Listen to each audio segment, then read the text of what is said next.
There were many buildings that were important to the Mexican community of Phoenix at one time, and it's very important to preserve those buildings that bring back the memories of those long past communities and all the thriving things that occurred in those communities. The city of Phoenix wanted to identify those historic properties that are important to the Mexican community of Phoenix.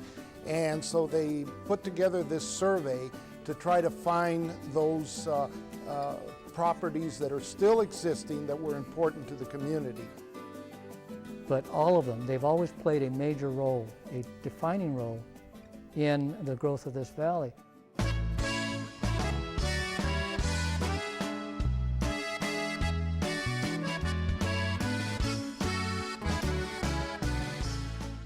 The first woman, non-Indian woman, to come into the Phoenix area was a Latina, and Trinidad Escalante was her name, and she was the wife of Jack Swilling. Jack is always credited with basically building an irrigation system to irrigate the land. His workforce was almost all Hispanic, Mexican Americans that were helping to build these canals, to do the agriculture. My fondest memory was when it was a small town, and I was young, and being a child, and being with my friends, and there was no rush. Everything was slow.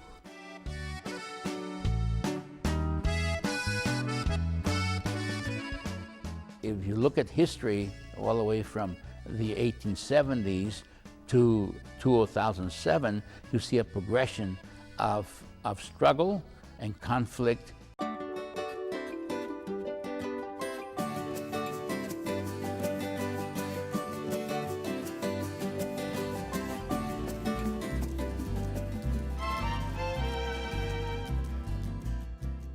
The Jones Montoya house was typical of the ranches that were surrounding the Phoenix area. Today it sits in central Phoenix, but in those days it was in the rural part of Phoenix.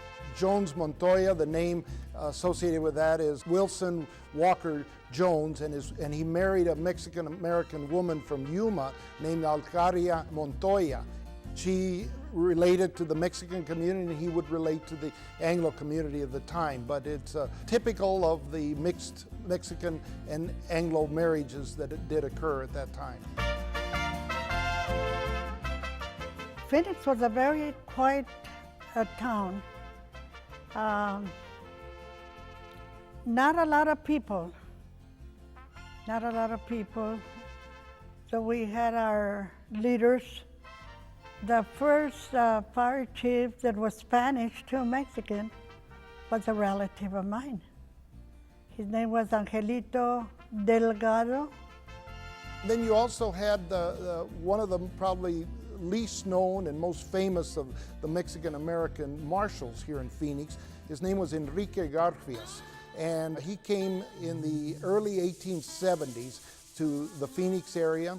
He was elected 3 times constable, 5 times he was elected Phoenix Marshal.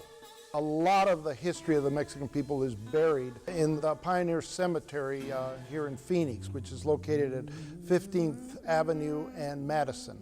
And there were so many Hispanics that were buried there, but the tombstones, headstones are now missing over the years. Enrique Garfias, Phoenix's first town marshal, is buried there. We know about where he is, but the exact location hasn't been found. There with his wife.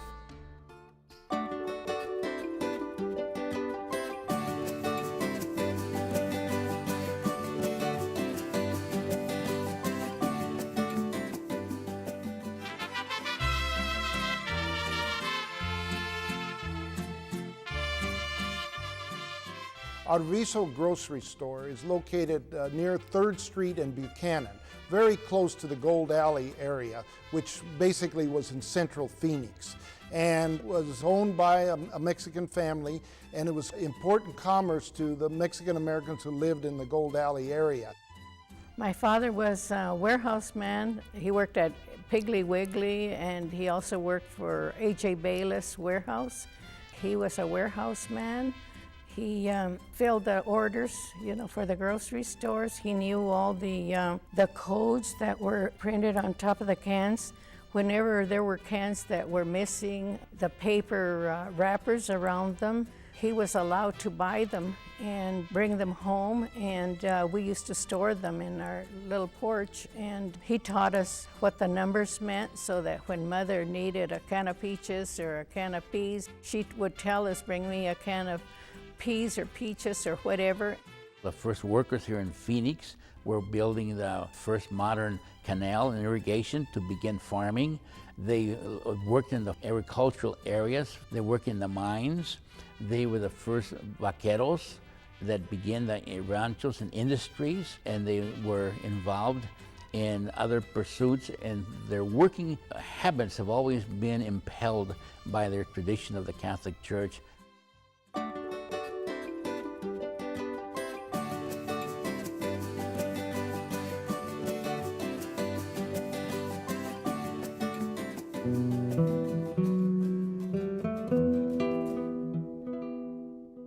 Monroe School was started very early in the history of Phoenix. It is historical. Many of the Mexican-American families here in Phoenix remember their parents attending Monroe School. Monroe School was a very nice school. I enjoyed it all through. Mr. Rumble was the principal. He was always busy. He wouldn't allow anybody to play hooky. He would go looking for them. And most of the kids that did play, all they would do is go to the Adams Hotel. There were some big posters. They would hide in the back. And they wouldn't do anything but not go in, and he would come and pick them up. I met my husband at Monroe School. I was probably about 13. I was sitting in class, and a girl came and left me a note. So I read the note, and he's saying, "Will you be my girlfriend?" And I didn't even know who the boy was, so I just said, "No, absolutely not. I have to finish my schooling." That's where I met him. That's where it got started anyway. I got married, and we had 5 children. He was a very nice man. Very nice, very truthful, very quiet.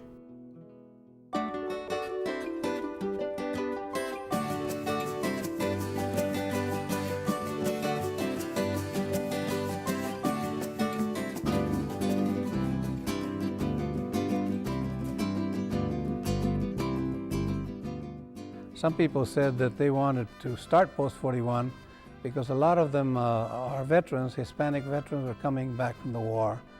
And we're talking about World War II mostly, that they were not so happy that they were kind of like taking over part of Post 1 or some of the other posts. But when you start like Post 41, you have a lot of Hispanics in it, then we have our own post. We have our own commander, we have our own officers, we have this sort of thing. We also have the right to make a determination how we spend the money that we earn. The founders of that organization were Pipas Fuentes and Ray Martinez, and they started American Legion Post and had huge impacts on civil rights here in the Valley. Post 41 has always been very good about helping people that need certain things. I do believe that Post 41 is probably the best recognized American Legion post in the country, not just Arizona. During the war, right after graduation, most of the boys went off to war and left us girls with no social life. The times were hard, and it was a different era, and so the girls that we graduated with, we were all friends, and we formed a club. We called it the Flamingo Club. Sylvester Herrera is probably the most respected and best known recipient of the Congressional Medal of Honor in the state of Arizona.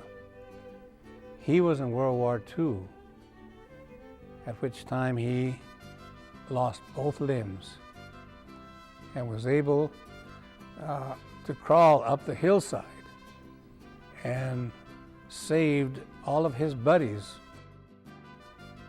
I was talking to him one day and I said, "Sylvester, once you had lost both your legs, you were dragging your legs, why didn't you ask for a corpsman to help you or something? Why did you keep on charging up that mountain and crawling up that mountain? He said, because that was my job. Barry Goldwater was not only a good friend and a member of Post 41, but a big supporter. Whenever we needed some help and everything else, we could ask Barry to help us. I remember my dad telling me when they were getting together to form Post 41. Says, Barry Goldwater says, we would not have what we have if it wasn't for you guys. He was talking about the Mexicans. One thing my father always told me was, you're as good as anyone. Don't ever let anybody tell you different. I think it comes from his experiences of being in war and suffering through prisoner of war camps. But who provided the human energy? You know, who provided the very necessary labor to make all of this work? You know, and you can, whether you look at the farms or you look at the growth of the city, who built the streets, who did the heavy labor for building the buildings, who dug the ditches. Without the Mexicans, Phoenix would not be what it is.